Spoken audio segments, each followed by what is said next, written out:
Hey everyone, your old Uncle Padrino back again with another movie review video, but this time it's a triple threat match. No, we're not fighting for any titles in the ring or anything like that, like wrestling or anything. We're reviewing 3 different movies in order of release for this video. So, I know this is going to be a long video. I know, I'm sorry, I apologize. I talk a lot, I have a lot to say, but I am putting timestamps down below in the timeline so you can pick whichever movie you want to hear a review about and go from there. All right? So, having said all of that, let's get started. Spider-Man. Into the Spider-Verse. Now, oftentimes when Stan Lee in an interview, they would ask him, who is your favorite character? And oftentimes he would respond with, out of all the characters that I've co-created, Spider-Man is my favorite. What? What are you looking at? Gee, thanks, Mr. Lee. Come on, fellas. Let's leave him with the golden boy over there. Ah, come on, fellas. It's not like that. I mean, it's true, but, come on. Give me a break here, will ya? Mr. Lee, Doom shall not forget this travesty. Spider-Man is the face of Marvel. He's always pretty much been the face of Marvel. Now, we can argue that all of the other characters, thanks to the MCU, have been elevated to that status now. But whenever you think of Marvel, you think of Spider-Man. Whenever you see Spider-Man, you think of Marvel. So they always went hand in hand with each other, okay? So that's completely understandable. All right, now, let's first a quick history lesson, all right, about Miles Morales. All right, so back in the early 2000s, Marvel Comics, I should say, decided to try something different. They decided to create the Ultimate Universe. This was a separate universe, and it was for new people who wanted to get into comics and know about the Marvel characters, basically. So what they did was recreate the characters in present day time and rewrote their adventures, previous and biggest adventures, as if they took place in present day time at the time. That way, they didn't have to, readers didn't have to go back through 20, 30, 40, 50 years of canon history in order to know what happened, that influenced this particular superhero and for this particular time. And, you didn't have to go back through all those issues, okay, basically. All right? So the first 2 comic books that came out were Ultimate Spider-Man and Ultimate X-Men. Both of them doing extremely well to the point to where they decided to add 2 more, which was the Ultimates. The Ultimates was basically the Avengers in the Ultimate Universe. This is where Samuel L. Jackson, Nick Fury, comes from. He's part of the Ultimate Universe. And so and the writer and the artist openly came out and said, of that particular comic book, came out and said that they did purposely base Nick Fury on Samuel L. Jackson. So that's why you have Sam L. Jackson as Nick Fury in the MCU. And the 4th book being, of course, in tandem with the number 4, the Ultimate Fantastic Four, which is where the Marvel Zombies basically came from. If you don't know about the Marvel Zombies, look it up, okay? So, jump ahead to about the 2000 tweens, 2000 tweens, around that time. Peter Parker is still a kid, and he's Spider-Man. He's still in high school and whatnot, and yada yada yada. Well, he does die. He gets shot and he dies. Okay, now enter Miles Morales. He had gotten bitten by the same spider that supposedly had bitten Peter Parker, and as far as I know anyway. And so, but he had been keeping it all under wraps. But being inspired after Peter Parker died, he decided to don a costume and basically, take up where he left off. All right. Now, and Miles Morales, of course, is of mixed race, and the writer of the book and the editor-in-chief of Marvel at the time did come out and say that the reason they did that was because they were inspired by President Barack Obama, who was of mixed race as well. So they decided to do the same with Miles Morales, making him Puerto Rican and black. So that's where that comes from. Now, jump ahead to about 2000, I want to say 2017 or 2018, the third Secret War. There's been 3 Secret Wars. The first one took place back in the 80s. The second one took place back in the early 2000s. This one took place a couple of several years ago. All right. During that Secret Wars, basically Marvel just said, okay, we're going to destroy all the other universes outside of the 616 universe, our universe, the universe that's canon. Okay. So all of the characters that had been created in these other universes that were popular, that they thought were popular, Spider-Gwen, Miles Morales, Gwenpool, Silk, and all of these other characters, they decided to bring them all into destroy their universes and bring them all into the 616 universe through the third Secret Wars. So now you have all of these different spider people within our universe along with Peter Parker.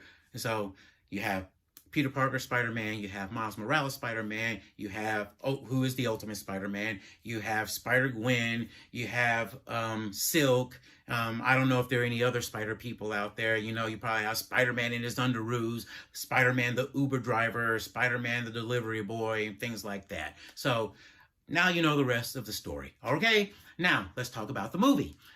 The movie takes place about a year and some months after the first movie took place. Miles Morales is having a hard time balancing his superhero life and his personal life, and it's really getting to him, and he's really down about it.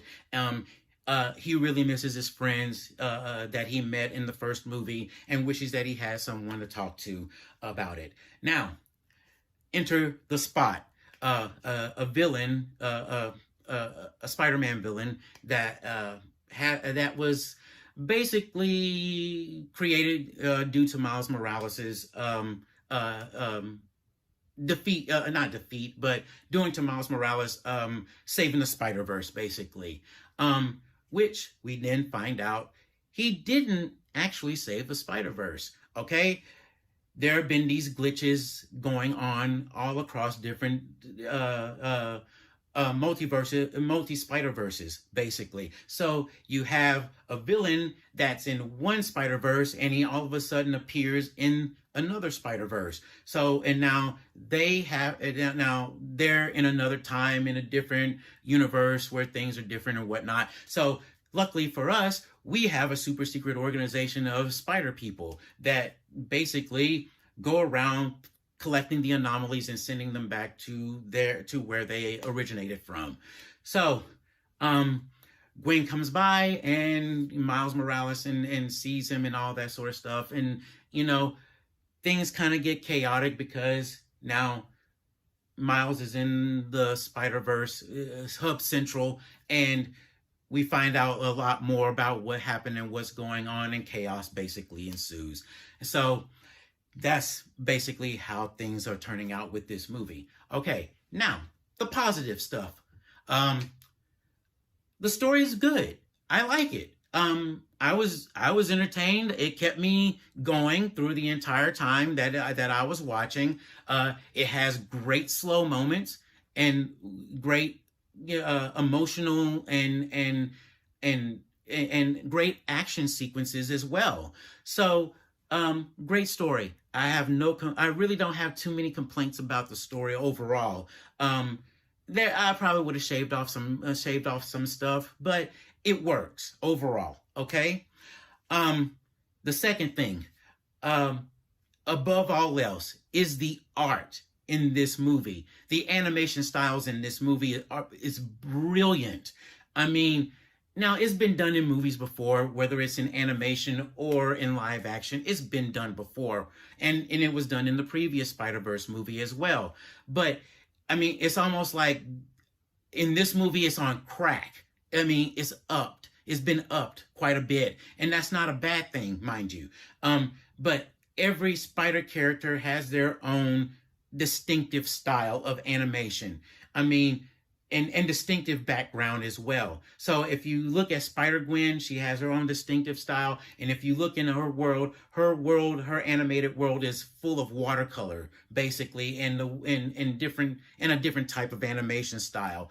And it's beautiful. It works. I mean, and the cool part of it is every spider person on screen retains their different style. So they're all on the screen at the same time. They're not under the same style. They're all with their own different individual styles from their different worlds. And that's amazing. And I love it. It's brilliant. Okay. Now, I have to admit, I was one of those people who, with the first movie, I complained about the animation. And the reason, not the animation style necessarily, but I was complaining about how the animation was choppy. The frame rate was choppy. I have to give you a very basic 101 class on animation in order to explain that. But look it up. I'm sure there's something out there that can explain it to you if you don't know. All right. But here's the thing about it. I realized it. It's like, oh, I know what they were doing and I know what they were going for. This was an animated comic book, and that's what this is as well.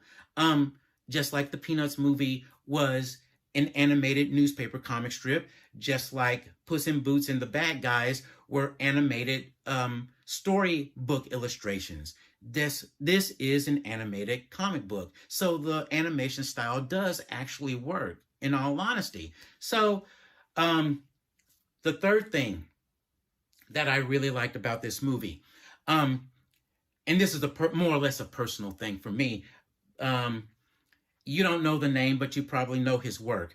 There is a director named Joaquim Dos Santos, okay? And as soon as I saw his name, I knew that things were going to be good in this movie. Joaquim Dos Santos, as far as I know, as far as his career, when I first saw his name in credits, was in the sequel series, Justice League Unlimited, which was a sequel series to the Justice League, okay? And he directed several episodes of that show. Now, to us fans, we've nicknamed him Dr. Fight. Why? Because he knows how to in animation, he knows how to choreograph a good fight scene and good action sequences. And he went on, after Justice League Unlimited ended, he went on to direct, I think it was around halfway of season 2 or at the beginning of season 3 when of Avatar: The Last Airbender, when he jumped onto that and directed episodes of that series. And then he went on to direct the entire series of The Legend of Korra, and then went on to DreamWorks to direct Voltron, Legendary Defender for DreamWorks and Netflix. So when I saw his name on this, it's like, yeah, I gotta watch this. And believe me, the action sequences in this are awesome. I mean, it's an adrenaline rush, and I loved it. And I mean, there are times when I'm looking all around, what's Miles doing, what's Gwen doing, what's this one doing, this one is doing, and what's going on throughout the entire scene. And I mean, it's fast paced. It's an adrenaline rush. I loved it. It's brilliant. You're not gonna see everything, but it's very well done in my personal opinion. And the fifth thing, good thing, fathers. The fathers are in this movie. This movie really does respect fathers to an extent, but they're there. The fact that Miles's dad loves his son, and Miles loves his dad. Peter Parker, and I'm not spoiling anything. Hopefully I'm not, but if I am, spoiler alert, as Archer would say. Peter Parker, he's being a dad to his daughter May, or her nickname Mayday, which is an actual character from the comics. And you have this love for fatherhood here. They love their families, they're caring for their families, they're doing what they have to do for their families and whatnot. And it's wonderful. And I really love that. We've gone several decades where we had in entertainment where we have absentee fathers, and or we had stupid fathers, or we had evil fathers, or whatever. And it's good to see good men being great fathers and great husbands in this. And to me, that's almost worth full price. That's, well, I shouldn't say almost. It is worth full price admission for this. Okay, but that later. Okay, now the negative. The story, like I mentioned earlier, they could have shaved a little bit off of it. This movie clocks in at over 2 hours. Now, that's not necessarily a bad thing. We've all watched movies that were over 2 hours or that were over 3 hours, so it should be nothing. Here's the problem. This may not be the ideal movie to take your children to. Why? 2 hours. I mean, maybe not even well, let's say maybe 30 minutes to an hour in. They're already bored. They're already restless. They want to do something. They want to move around. They want to talk. They want to do whatever. And I get it. Look, I was a kid too. I remember it. And I remember having that issue too, to an extent. So, that's completely understandable. So I don't think it's a good idea to take the kids to go watch this movie just because of that alone. I would highly recommend, okay, wait until it starts streaming, or wait until, which will be probably in a couple of months, or wait until it comes out on physical media, DVD or Blu-ray, and just, in the comfort of your own home, let the kids sit there and watch. And if they want to move around or pause or whatever, pause the movie or whatever, or pick it up the next day or in a couple of hours, you're good to go. All right. The second negative, again, it goes back to the fathers being there. The men in this movie are, yes, the fathers are heavily active in this movie, but some of the fathers are being made to look stupid or to be look evil. The men are either evil or stupid in this movie. And that doesn't sit well with me. But again, you do have fathers that do balance it out quite a bit, that are good and are very, like I said, heavily active in their children's lives and their families' lives. So it does balance it out a little bit. But I just hate that, all right? That goes into the third thing, which is linked to this. Peter Parker in this movie is a buffoon. He's a great father, without a doubt, in this, but he's a buffoon in this. Now, the first movie into the Spider-Verse, I can understand that. He was a broken man, down on his luck. Bad things had happened. MJ broke up with him. I think he didn't have a job anymore. Things like that. And so he was a man down on his luck. But in this, after a year's time, things have changed. He shouldn't be, he's better than this. He shouldn't be wearing a robe and wearing house shoes and stuff like that. I mean, I'm sorry, but Parker deserves better than this. He is better than this. And so he doesn't deserve this. All right. The other thing is, although I do like Miles in this, I never really care much for Miles as a character, okay? To me, he just doesn't have the charm that keeps me engaged as far as a character, as far as he goes. I don't like him, but I don't not like him either. Double negative, I know. But I just really kind of just don't care for him. Here's the thing, okay? And it goes along with a lot of the things that I've said before in past videos when it comes to certain issues.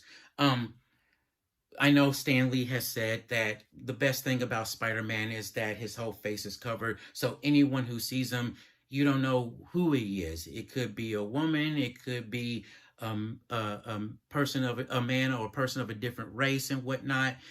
And I understand that. But at the same time, one of the things I hate about the multiverses is that the idea, the concept is that it's endless possibilities to make up stupid things and to break canon with a lot of things and to take away what makes characters special. all of these spider people is what takes away from what made Peter special and what makes Spider-Man special. Um, that one event is unique, and that's what made him unique. Well, with the idea of multiverses, I prefer crossovers. Moreover, hey, Batman and the Ninja Turtles are getting together. Okay, cool, I'm all for it. But multiverses, I'm not about that. So the thing is, you can say the same thing happened in another universe, in another timeline, but it was this person instead. But the thing is, okay, question to all of the ladies, especially of the 90s, okay? What was the difference between NSYNC, Backstreet Boys, and 98 Degrees? Nothing. Other than the fact that A, they either had more or less members than the other group, or B, the type of songs that they sang, which were pretty much all the same. Now, the only reason that you liked them and preferred them was because you probably liked more of the songs from this particular group than you did this particular group. Well, the same thing is kind of with Peter Parker. What makes things rare? What makes things special, and what makes things special? The rarity, the ability, the difficulty in getting said thing. What makes things, what makes things, what makes things less valuable? The ability, the ease and the ability to get these things. And so for me, when you have so many people, so many characters who can get this, well, it makes the other character less special and less rare now. So you've cheapened the character, in other words. So Peter Parker is not special anymore, and I hate the fact that you have to tear down the main character that influenced all of these other new characters with the same skill set and for the most part same abilities, to elevate them instead. What's the difference between Peter Parker and all of the other spider people? Hardly anything. Some of them may have different set of powers, like a venom blast, or that Miles has, or like Miguel O'Hara has, like a venom, like fangs to bite and inject venom into people or whatever. But overall, they're pretty much all the same. Think about it. They all are very smart in the sciences, and they all are smart Alex, and they all have quick wit. So they're all just essentially Peter Parker, except for gender or race, or even both in most cases. So it's like, what's the difference? It's all superficial stuff for the most part. So I think that's what I hate about having all of these spider people, these various different spider people. Now, to be fair, a lot of the spider people are different. They are different in the sense of, because one of the jokes is that they take some of the spider men from different time periods as well. So you have the 60s, Spider-Man from the 60s cartoon, with a Spider-Man does whatever a spider can theme, basically. So, I mean, to me, that's different. This right here, where you have different spider characters coming from different universes, is I don't like it, and I really don't care much for it. And again, it makes Peter Parker less special. You took what made him special and gave it to everybody else, so everybody else has it now. So, well, now what? So, as far as this movie goes, I recommend it. Go see it once, go see it twice. I mean, in fact, I recommend that you go see it twice, because there's so much there that you're probably gonna miss. And I mean, there are times in this movie where I'm looking through the spider people and trying to figure out, okay, that's Spider-Man from Spider-Man Unlimited. That's Spider-Man from Spectacular Spider-Man. That's Spider-Man from this, that, blah, blah, blah, blah, blah, blah, blah. So, and I'm sure I didn't see all of them. That's Spider-Man from the Spider-Man video game from Sony, from the PlayStation, blah, blah, blah. So I recommend that you do see it, and I did recommend that you go watch it twice, so you can actually catch a lot of the stuff that's out there. If you can, a lot of it moves by extremely fast. So That's it for this movie review. Yes, I know it's long. I'm sorry, but I had a lot to say about this movie. So, on to the second movie in our triple threat movie review video. Let our powers combine! Earth, fire, wind, water, heart! Cut! That's not the movie that we're reviewing. That's not even a movie. That's a TV cartoon show. Try it again. Take two. Water, earth, fire, air. Long ago, the four nations lived together in harmony. No, that's not it either. That's another TV cartoon show. Try it again. Take three. He's cranky. I heard that. Do you remember the 21st night of September? Love was changing the minds of pretenders. Look. We're not singing songs. We're supposed to review the movie Elemental. Well, why didn't you just say so? Okay, I think I got it right this time. We're not talking about all that other stuff. We're talking about the latest entry from Pixar and Disney, Elemental. Right, Uncle Iroh? It is always good to remember that as an artist, you must be open to criticism. And it is always good to remember that when reviewing movies, you must do it with honor and honesty. That's right. So, let's talk about this movie, okay? When I reviewed Turning Red last year, I equated it to Inside Out, to the movie Inside Out, also from Pixar as well. Both of them from Pixar, mind you. I just said that Inside Out was puberty on a mental and emotional level, whereas Turning Red was puberty on a more physical level, primarily for females. Okay, now with Elemental, this is just Zootopia without the fun. Okay, and I'll get to that. Okay, if you on social media when the trailers came out for this movie, I both trailers came out for this movie. I said that I can already tell where this movie is going. I mean, and that's just from watching the trailers. And I said I hope that I'm wrong about it, but I'm gonna check it out anyway. And it turns out that I was right as what I said about it. Everything that you see in the trailers, you already know what's gonna happen pretty much. Okay, it doesn't take much to figure it out. This is basically Shakespeare's Romeo and Juliet, or Jungle Fever, or Save the Last Dance. Basically, that's all this movie is. It is an allegory, a metaphor for interracial couples. You have two main characters here. You have Ember, the fire character, not Ember McLean from Danny Phantom, and you have Wade, the water character, not Wade from Garfield and Friends. And by the way, now that I mentioned Ember from Danny Phantom, you probably have her song stuck in your head now. You're welcome. So, as far as this story goes, it's as I mentioned, there's no fun in this. This movie was boring for me anyway.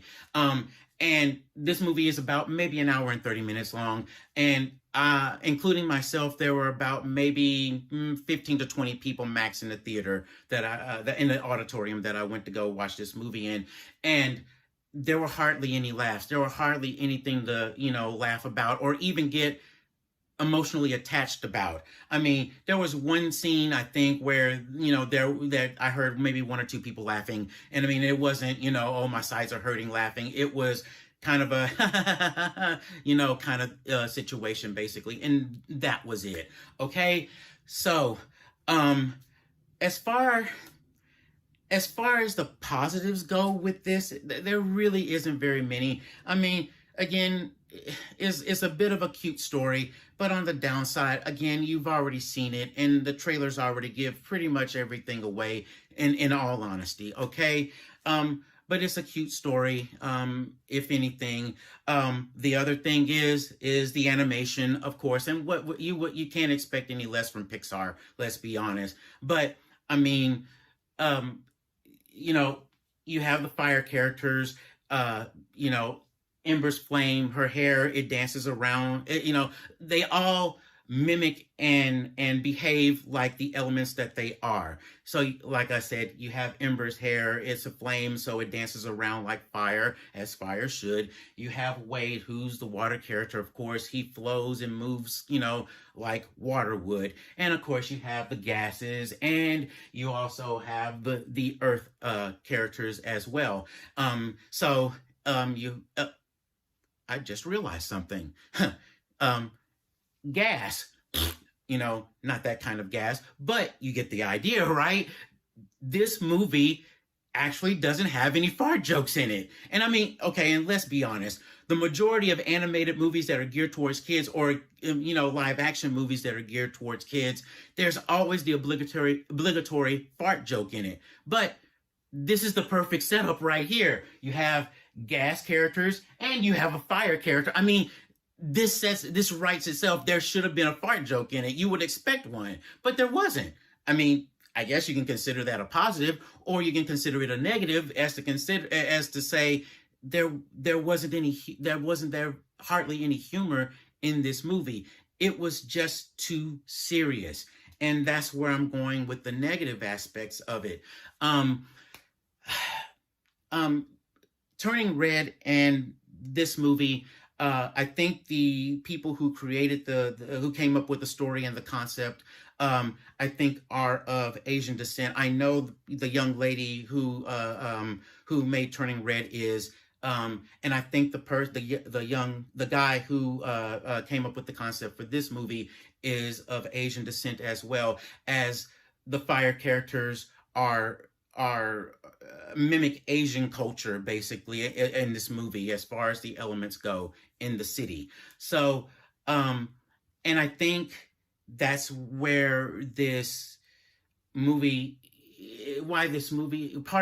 not why, but I think this is where the movie fails in some cases, because you had Turning Red, where you had the main character dealing with a tiger mom. I don't know if they still use that term or not. And you have the fire character, who's the one of the main character. Well, we follow her primarily, but we have her trying to live up to her parents' expectations, primarily her father. She wants to make her father proud. So I see this story, and yes, it's obviously, as I mentioned, an allegory for interracial relationships. But I see this, as I did with Turning Red, I see this movie as therapy for the person who came up with the concept of it. Now, there isn't anything wrong with adding some personal influences, whether it's good or bad, funny or sad or angry, into anything that you create. I see nothing wrong with that. But then there comes a point where I think you cross a line and it goes too far, and you get too personal. You're showing too much of your personal life. And I think that's where you lose the audience, in a sense, because in a way they probably can't relate. And if you want to appeal to a wider audience, not whiter audience, not as in Caucasian, but wider audience, as in size, as in length, that didn't come out right. I mean, or sound right, rather. I know, sorry. But when it comes down to that aspect of creativity, and especially in entertainment, and as far as storytelling goes, you have to be what's the word I'm looking for? You have to be more open with what you're showing, with what you're doing with your story. when it comes to one of the things that I learned when I wanted to be a cartoon animator, especially primarily when I wanted to make when I wanted to make animated cartoon shows, is you have to know your audience. Who is this aimed towards? Is it aimed towards preschoolers, kids, teens and tweens, or adults? So I think that's part of the problem with this movie. They don't know who the audience is, and and I think that's what hurts it the most. It, it, it's you have shows like Fillmore, who's a primarily black character, who's the main black character in the show. You have the Proud Family, which is primarily an all black cast. You have the Boondocks, although that's more for adults, with a primarily all black cast. You have, you know, El Tigre, the Adventures of Manny Rivera, and Mucha Lucha. You have, American Dragon Jake Long, and you have The Life and Times of Juniper Lee. I mean, all of them encompass race and ethnicity and culture, but it doesn't do it to the point to where it alienates the rest of the audience.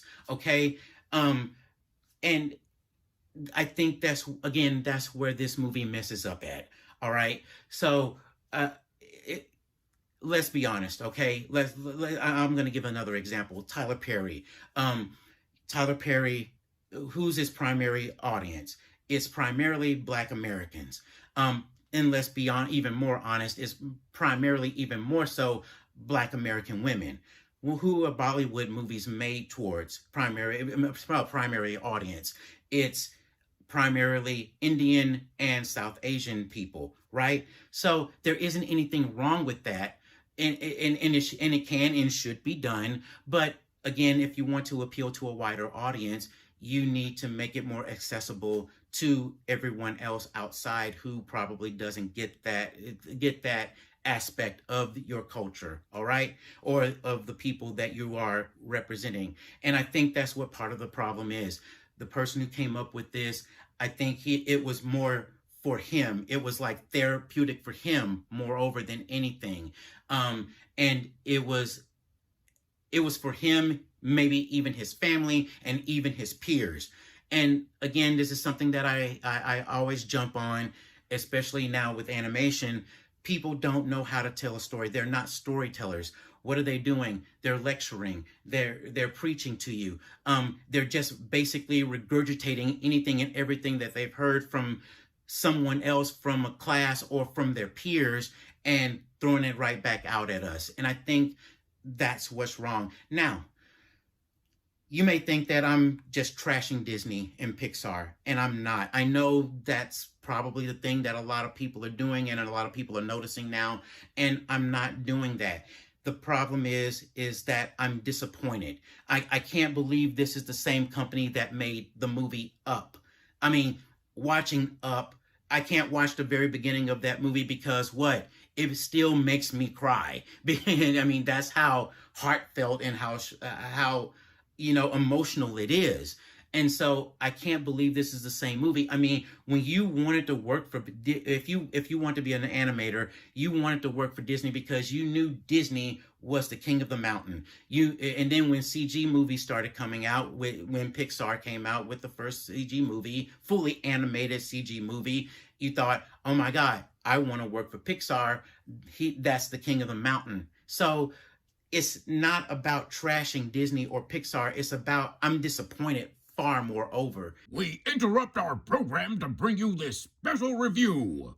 Okay, I'm interrupting myself reviewing this movie in the middle of this segment, in the middle of this video, much like Foghorn Leghorn does when he interrupts himself as he speaks. I say there, son.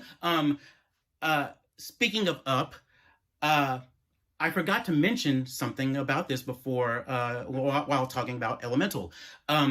There is an animated short starring Carl and Doug from the movie Up, and it's called Carl's Date. And it revolves around Carl getting ready for a date. This is the first time he's been on a date since his wife Ellie passed away several years ago or however long ago.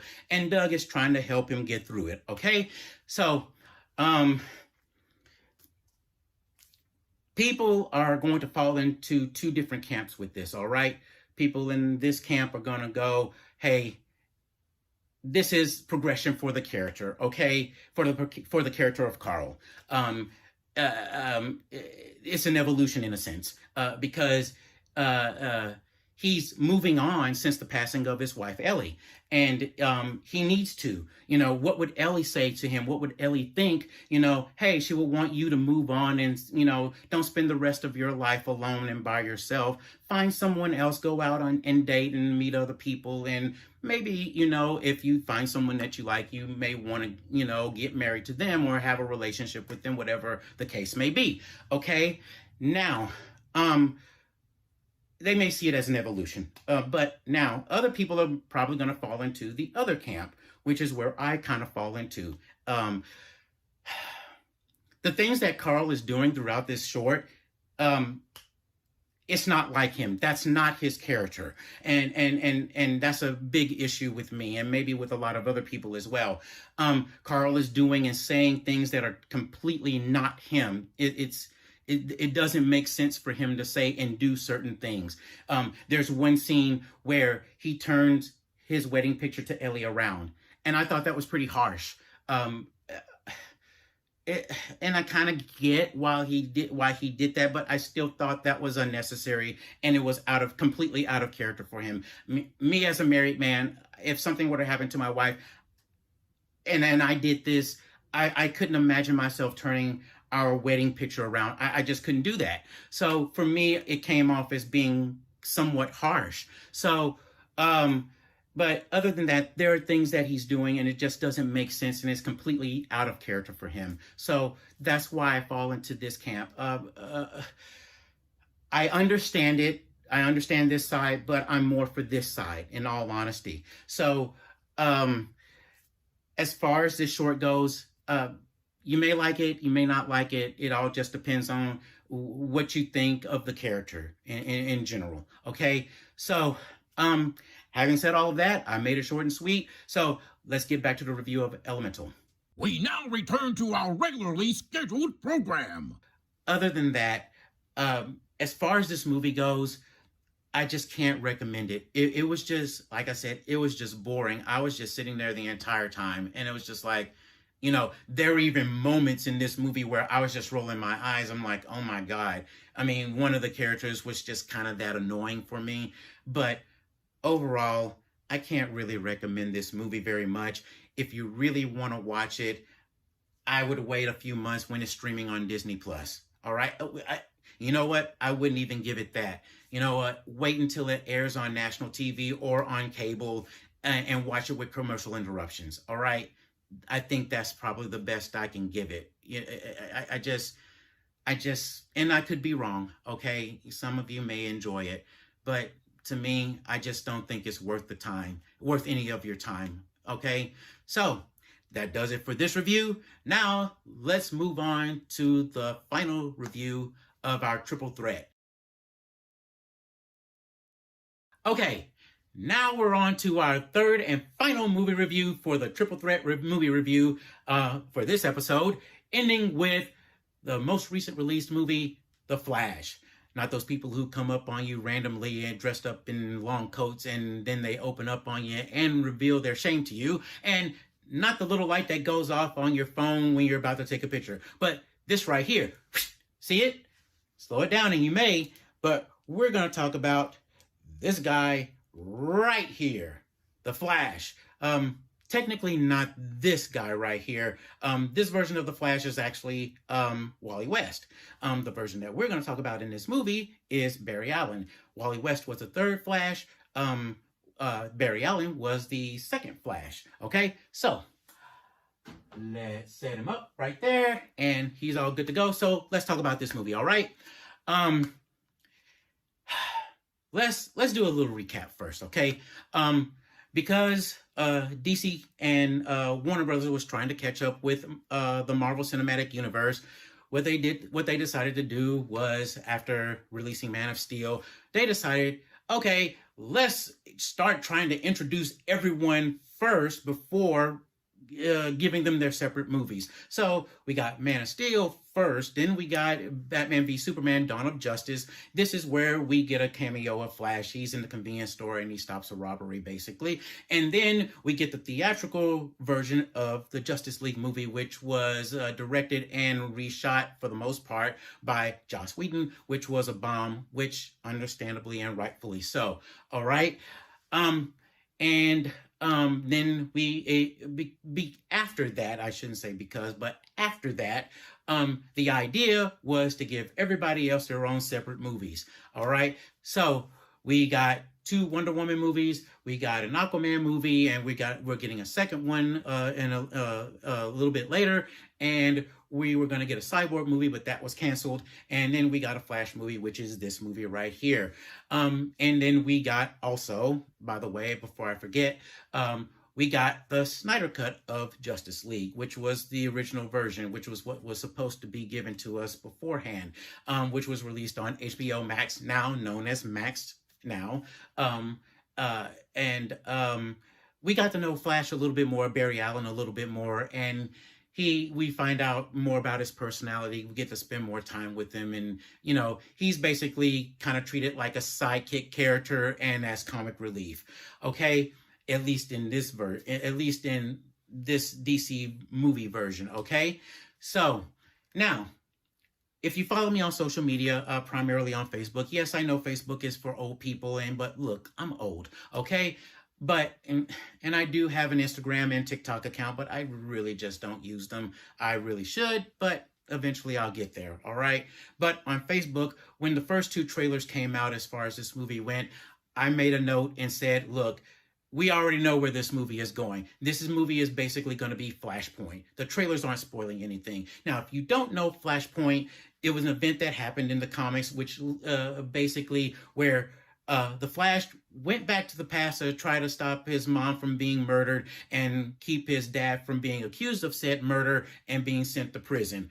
Okay, so by doing that, and if anyone and everyone knows time travel rules, whether it's Terminator rules, whether it's Back to the Future rules, and even now by Avenger Endgame rules, if you go back into the past, you eventually affect the future, which is our present, as it were. Okay, so you screw up the timeline, you create alternate timelines, and chaos ensues. So this is basically what happens. This is basically the story of the Flash, basically. All right, same thing happens.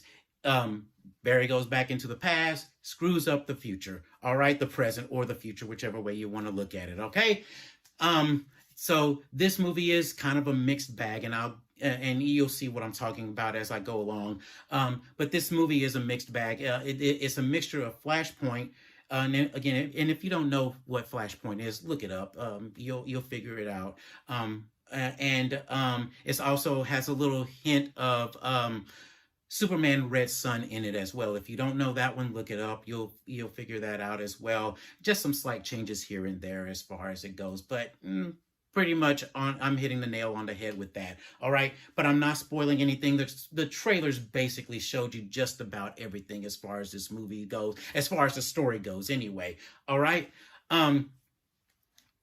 let's talk about the positives. Okay, one of the positives, Ezra Miller. I have to admit, he's a pretty good actor in this. Okay. In other things, I haven't really seen him in other than the Fantastic Beasts movies. But outside of that, I really don't know him very well, or haven't seen him very much in anything else outside of this and outside of those 2 properties anyway. So, but he actually does a pretty good job in this movie.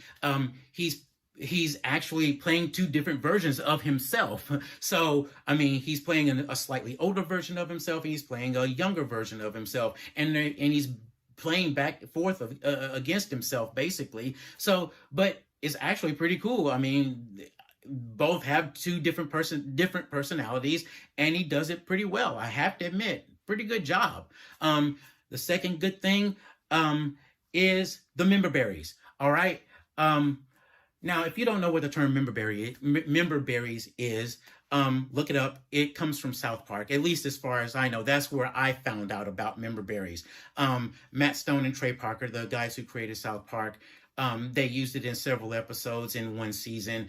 And now I don't know if they stole it from anyone else, if it was a term that was already being used beforehand, but that's where I found out. That's where I learned about the word member berries. All right. Now, what are member berries? Member berries are bits of nostalgia in entertainment, basically in media, whether it's in video games, whether it's in comics, whether it's in movies or TV shows, doesn't matter. Those little hits of nostalgia that pop up, that's what they're called, member berries. That's what we refer to them as, member berries. Okay. Now, there's a lot of member berries in this. There are a lot of cameos, and there are a lot of Easter eggs and a lot of references in it. There is even one cameo that it actually caught me off guard. I was really surprised by it. I mean, it's like, oh, nice touch. Didn't expect that. So it was actually pretty cool. So as far as, let me see, the third one, this movie, it ends on a high note. It ends with a happy ending, but it's at a cost. And it's more like a realization, basically. It does have an Empire Strikes Back kind of cost in it. It kind of, not a cost, but kind of a trade-off, I guess you could say. Well, but that's kind of saying the same thing as a cost. Sorry. But in order to get this, in order to get this happy ending, there was a bad there was a bad thing that had to happen, and a bad realization that had to happen in order to go, hey, happy ending, great. Okay, so the negatives, the bad stuff. Ezra Miller is one of those bad things. Okay, he's again, mixed bag. He's a positive and a negative. As far as a negative goes, look, I don't know what's so special about him and why people, kind of like him. I mean, I guess that's kind of changed now, considering he's done some pretty bad things over the past 2 years. Well, over the past, it's been over 2 years now at this point. And he hadn't been punished for them. And I think, in my opinion, it's primarily because of the labels that he chooses to use. And just my opinion, I don't know if it's true or not. But anyway, as far as him playing this character goes, he comes out very annoying.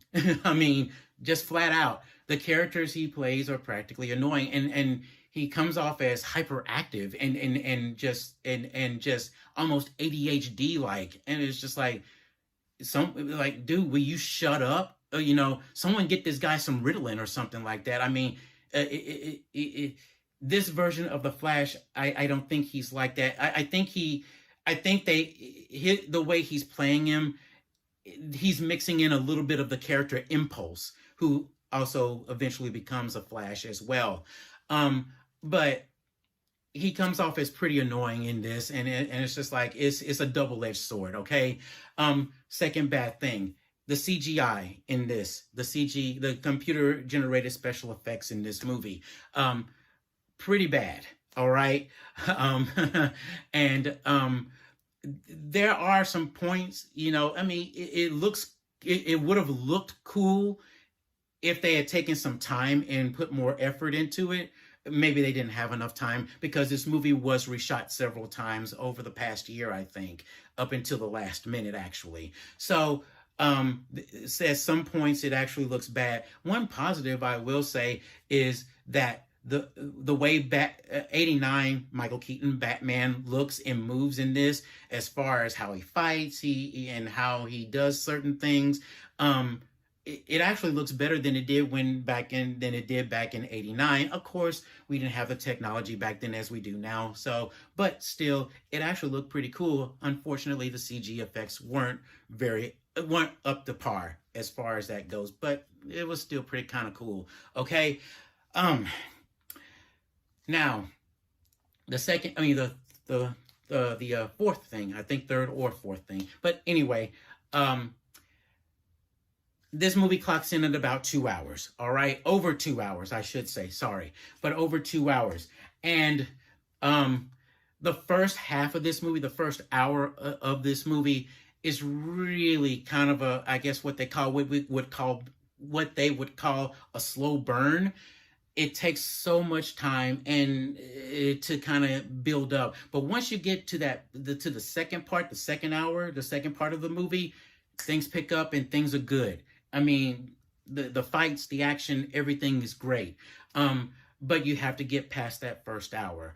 And there are some things that don't make sense. There are parts there that I saw where I go, okay, I don't understand how this happened. That didn't make any sense. So there are bits and pieces, and you can probably tell to a certain degree where some of this has been reshot, where a lot of the areas of the movie has been reshot or just added in, or something was cut out and added, and something new was added in.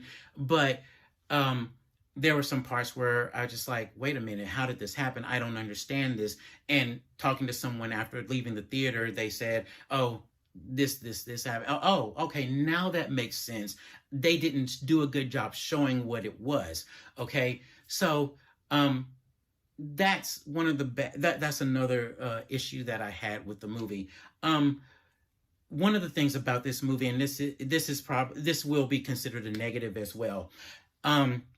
If you watch my review of the sequel to Shazam, Shazam: Fury of the Gods, I mentioned that this version of the DC movie universe is done. Okay, it's kaput. All right.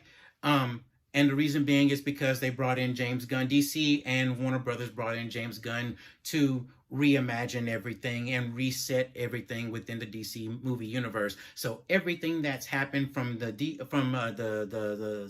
Zack Snyder aspect of it is all done. There's no reason to really care about this movie when you really think about it. Anything that's happening now at this point doesn't really matter. All right. The Aquaman 2 is coming out soon. That's not going to matter. Blue Beetle doesn't matter. Shazam didn't matter. This didn't matter. Okay. And unfortunately, I think that's going to hurt this movie. All right. So most people are going to look at this as in, why should I watch it? Why should I care? Excuse me. But anyway, that's gonna, I think this is what's gonna hurt this movie even more so. And to an extent, I kind of thought the same thing. Why even bother watching this movie? But I decided to go ahead and watch it anyway. So unfortunately, I think that's what's gonna hurt this movie. Now, as far as my rating goes for this movie, I say matinee it. All right. It's not great. It's not perfect, but it's not horrible either. I mean, it's like this right here in the middle.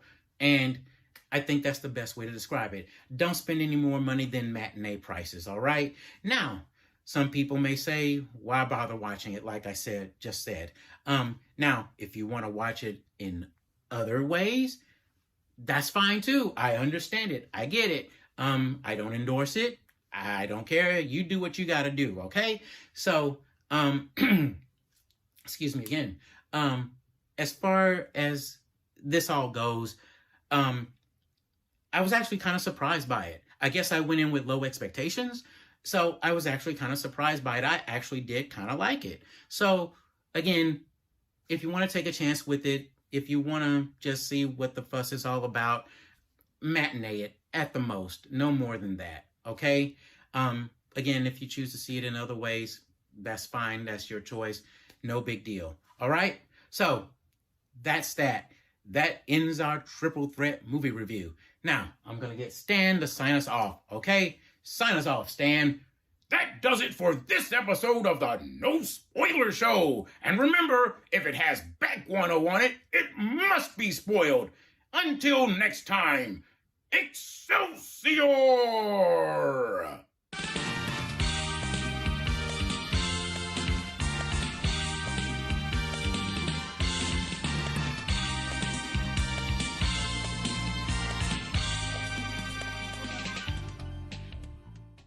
What is your hurry? We often tend to take for granted the things that we appreciate and cherish most when we are in a rush. Please, sit with me, calm yourself, and have some jasmine tea. Let us discuss the movies that were reviewed in this video. Do you agree or disagree with the reviews? Place a comment down in the comment section below. Press the like button and please subscribe. It would be most appreciated. Until next time.